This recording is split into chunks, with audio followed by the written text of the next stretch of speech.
Calling all detectives.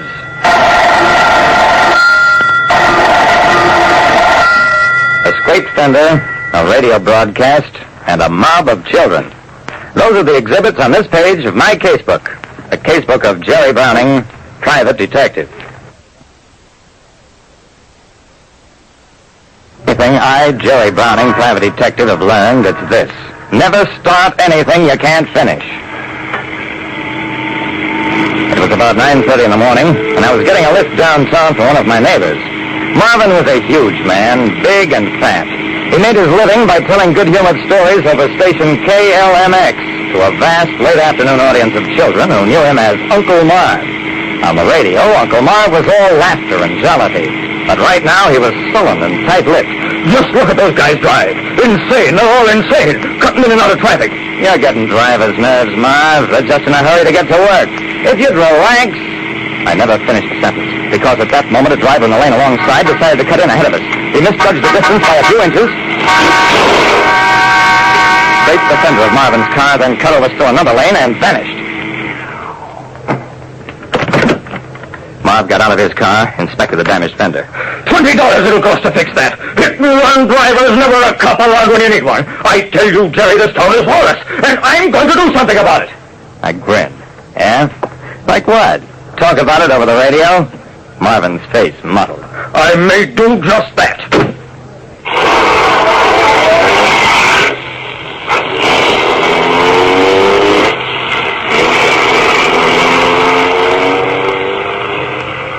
Marvin dropped me at my office, and that was the last I heard of him for 2 days, when he came to my office. He was hatless, coatless, dripping with perspiration, his eyes bulging with fright. Jerry, whatever it costs, you've got to help me out. I got 1 million kids started on a crusade, and I don't know how to stop them. When Uncle Marv Drakeman's car was scraped by a hit-and-run driver, Marv told all about it to his radio audience of children. Me and my big mouth. I wasn't satisfied to let it go at that. I had to tell them the town was lawless. I had to build it up. Now the kids have started a crusade. Take it easy, Marv. What can kids do besides nag their folks about better law enforcement? That's all to the good. At the sound of the sirens, Marv's huge belt quivered. What can they do? Do you hear what I hear?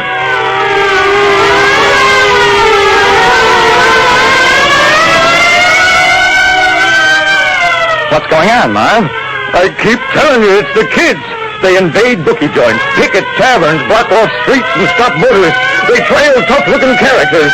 Still, in another couple of days, I'll have the city standing on its ear. I grabbed my hat. Marv, you and I are going to police headquarters.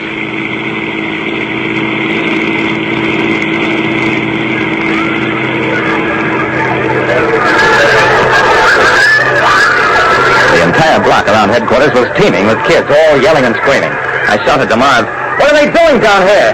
They're bringing crews, places they want raided, people they want arrested. Well, what can I do, Jerry? Get out and talk to them.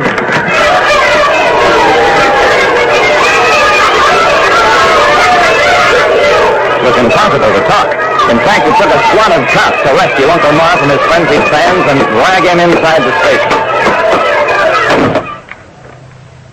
The police commissioner's face was 2 shades redder than Marv's. So you were the fool who's responsible for this riot. Drakeman, you'll go to jail for this if I have to have a special law passed to get you there. I stepped between the commissioner and the cowering actor. That won't help, Commissioner. If you lock up Marv, the kids will consider him a martyr. There'll be no possible way to stop them. The commissioner opened and closed his mouth a couple of times. Then, what do you suggest, Browning? We're dealing with a mob. The fact that it's a mob of children doesn't make it any less dangerous. What's needed is to take the mob and drain off its violence. The commissioner got up. I don't know what you're talking about, Browning, and I don't care. You call those kids off, or this fat ham is going to jail for life. Now get out of here, both of you!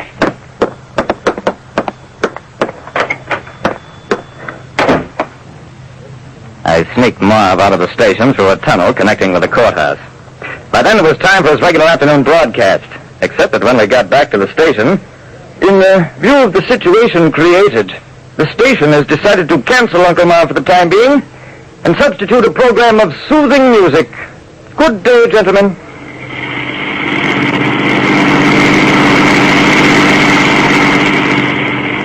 Marv and I were driving home, both of us very quiet.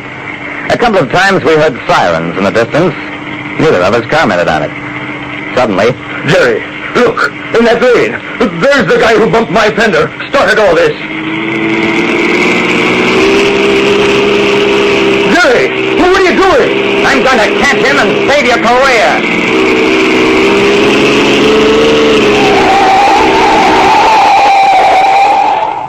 I was out of the car almost before it stopped. I ran over to the speed demon. I put you under arrest for reckless driving and leaving the scene of an accident. He was meek enough. They always are after you grab them. I hustled him to a precinct station, had him booked. Then I called every newspaper in town, gave them the story. And finally, at the radio station...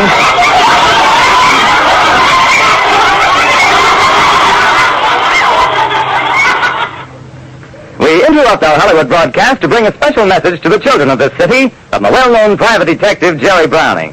Mr. Browning. How are you, fellow sleuths? This is Jerry Browning. I'd take him alive. I got news for you, kids. A big idea, too. Here's the news. The lawless driver who ran into Uncle Marv's car is under arrest. He wilted and confessed, and he'll go to the big house. Or anyway, pay a fine. So you don't have to worry any more about Uncle Marv. He's in fine shape.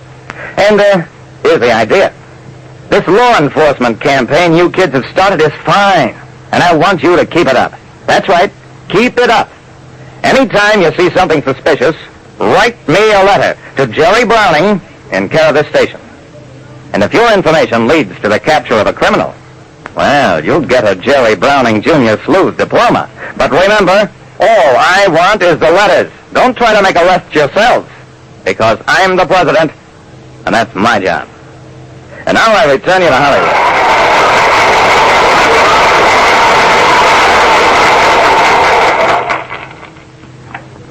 Well, that did the trick. For a while, letters poured in by the thousands, and Uncle Marv's sponsor supplied the junior sleuth diplomas. And the thing petered out as the force of mob violence was dissipated. In fact, a few months later, Marv's sponsor was bothering him to think up another wonderful publicity stunt. I understand Marv has a new sponsor. Like I said, radio is a great and powerful force. And these days, when I tell about my own cases and problems, the one thing I'm careful not to do is ask for help.